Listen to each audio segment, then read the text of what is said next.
Goeiedag. Vandag gaan ons kyk na Afrikaans in die nuwe Suid-Afrika. 'n Analise van die uitdagings en geleenthede van Afrikaans in die post-apartheidsera. Tydens die apartheidsera was Afrikaans die mees dominante taal in die land. Dit wil sê ander rasse se kulture en tale was nie in ag geneem deur die destydse apartheidsregering nie. Na die afskaffing van apartheid in 1994 was daar egter baie veranderinge wat gepaard mee sou gaan met dit. Daar was baie uitdagings wat Afrikaans toe in die gesig sou staar.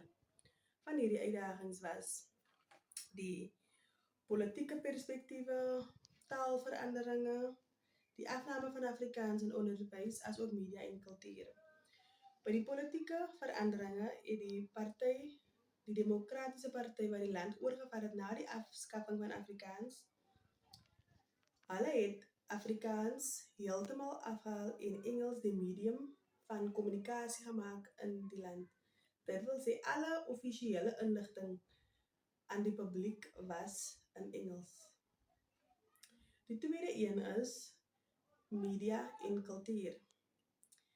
Media en kultuur was destyds 'n groot ding gewees tydens die apartheidsjare. Afrikaanse kunstenaars se loopbane was baie hoog en goed, maar na die afskaffing van Afrikaans was daar egter 'n afname, veral in konserte en sovoorts. Een van die dinge wat ook uitgestaan het na die afskaffing van apartheid was die verkoop van koerante.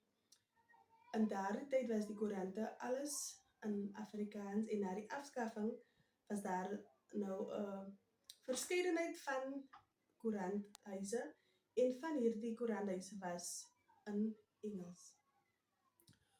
Soos ons weet ook, het die land 11 amptelike tale en meer soos radiostasies het begin kommunikeer in die taal waarin hulle meer gemaklik was. By die afname van Afrikaans in onderwys. Soos ons weet, tydens apartheid was alle onderrig in Afrikaans. Dit is wat die apartheidsregering destyds gedoen het. Maar na die afname of die afskaffing van apartheid was Afrikaans nie meer gesien as die taal van onderrig nie.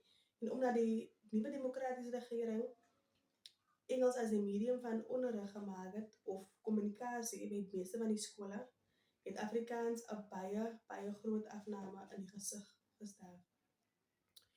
En meeste van die mense het gevoel dat Afrikaans is die taal van die onderdrukker. So die skole moet gemaklik wees om te kan leer en onderrig in die tale waarmee die leerders of wat die leerders verstaan. So ek gaan praat oor die geleenthede van Afrikaans in die post-apartheidsera. Een van die geleenthede van Afrikaans in die post-apartheidsera is dat daar 'n groter inklusiwiteit moet wees vir verskillende vorme van Afrikaans, veral in die onderwys en die kunste. Verskillende dialekte moet neerslag in die kurrikulum vind en geleenthede moet geskep word vir persone met ander variëteite van Afrikaans. Afrikaans het die potensiaal om 'n brugtaal te wees tussen verskillende groepe mense en gemeenskappe in Suid-Afrika, omdat dit deur diverse groepe mense gepraat word. Die opkoms van digitale platforms bied die geleentheid vir Afrikaans om wêreldwyd bevorder te word.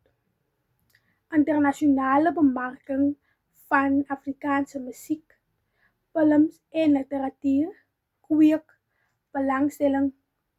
wêreldwye belangstelling.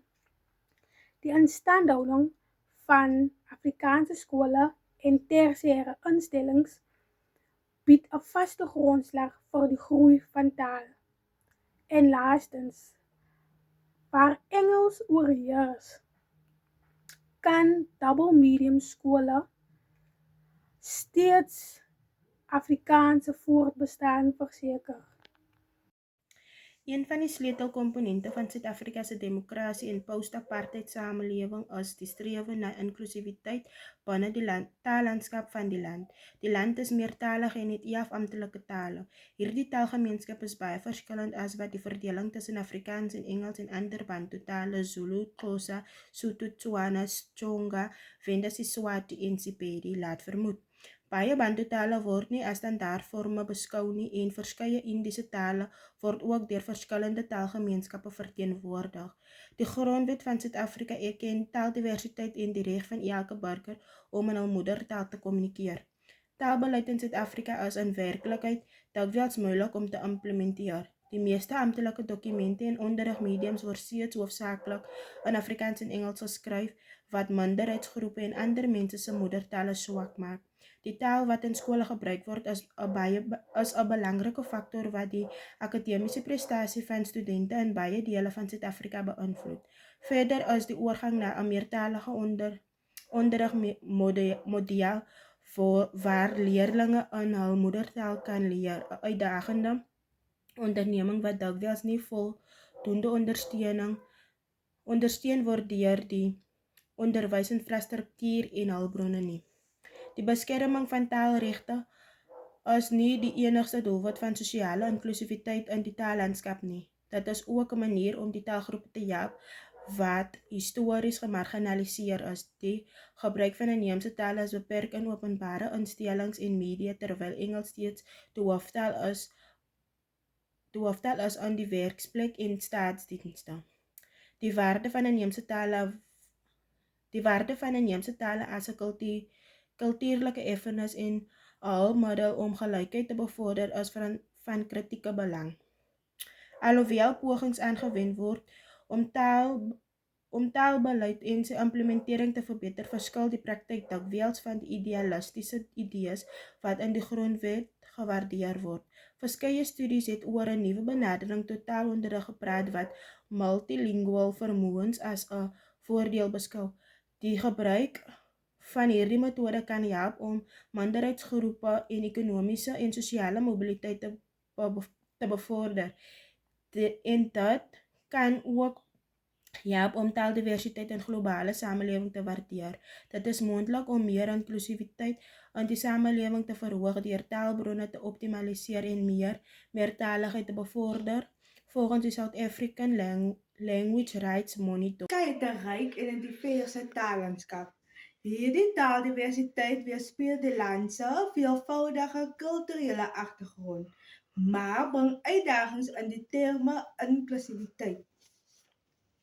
In die nuwe taallandskap word daar sterk gefokus op die bevordering van meerderheidstale en die beskerming van minderheidstale. Hoewel die grondwet taalregte beskerm en gelyke status gee aan alle amptelike tale, word Engels steeds oorheersend in sektore soos onderwys, regerings en besighede. Dit plaas sprekers van ander tale op 'n agterstand en kan taalversperring skep in toegang tot geleenthede. Die strewe na inklusiwiteit beteken dat daar pogings aangewend moet word om alle tale regverdig te hanteer.